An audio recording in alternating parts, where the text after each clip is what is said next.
The grand hall of the Spanish court was filled with an air of anticipation as Christopher Columbus strode forward, his eyes alight with excitement.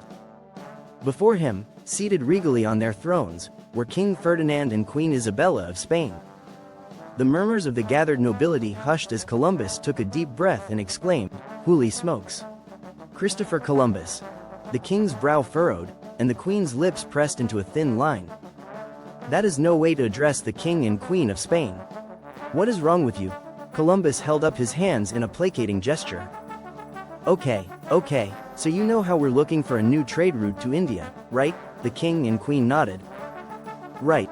And the earth is round, right?" "Right." A grin spread across Columbus's face. "So I'm thinking we can just sail the other way around the planet, right?" "Yeah?" The queen replied, intrigued. "So I set sail," Columbus continued, gesturing grandly. The king inclined his head. "And I reach India, right? Rig, wrong?" Columbus interrupted, his voice ringing through the chamber. "Wrong. I did not reach India. I did not." The queen raised a delicate hand. "All right." "No," Columbus interjected. "All right, get to the point." He took a deep breath, as if preparing to deliver the greatest revelation of his life. "Did you know there's a whole another freaking continent out there?" The king exchanged a glance with the queen before responding coolly, "And do you think I should care about this?" "Why?" Columbus's face split into an even wider grin. "Oh, I'm sorry, did I forget to mention? There's gold everywhere." The court erupted in whispers, but the queen's response was immediate and unmistakable. Gold? The realization struck like lightning, and soon enough, Spain was swept into the fevered race for conquest.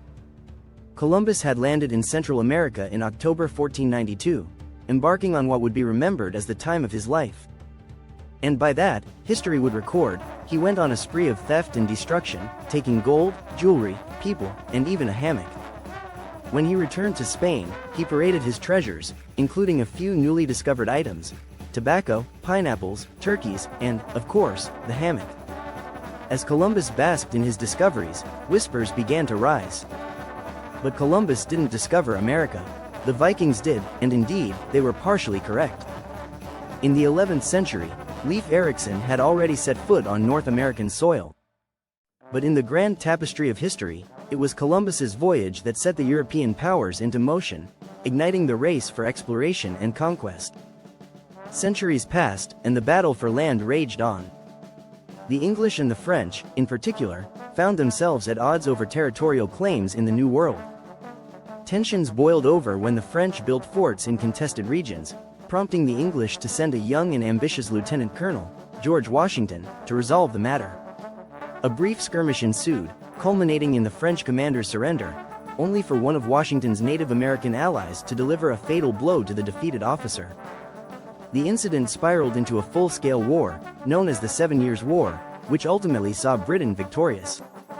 At the peace negotiations, Spain relinquished Florida, while France ceded all of its North American territories. But Britain's triumph came at a staggering cost: £60 million in debt. Looking to recover their losses, the British turned to their American colonies. "Listen up," British officials declared. "A huge part of this war was spent protecting you from the French. And now we have no money because of it." The American colonists listened, nodding slowly. "That certainly is a pickle," the British persisted. "We need money. Can you please pay us back some money?" "No." Frustrated, Britain imposed the Sugar Act of 1764 and later the highly controversial Stamp Act, demanding taxes on everything from legal documents to playing cards. Outraged, the colonists protested, boycotted British goods, and harassed loyalists.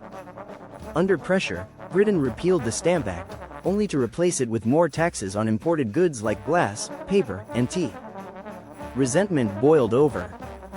British troops were sent to Boston, where tensions reached their breaking point on March 5, 1770. A skirmish escalated into gunfire, leaving 5 civilians dead in what became known as the Boston Massacre.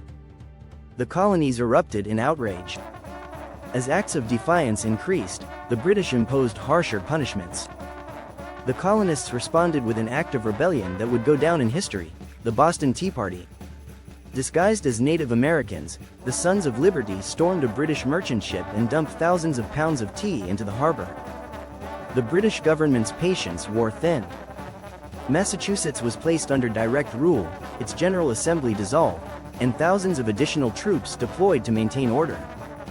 The colonies saw the writing on the wall. Determined to resist, they convened the First Continental Congress in Philadelphia, a gathering of 56 delegates from 12 colonies. Among them were great minds and leaders: John Adams, George Washington, Samuel Adams, Patrick Henry.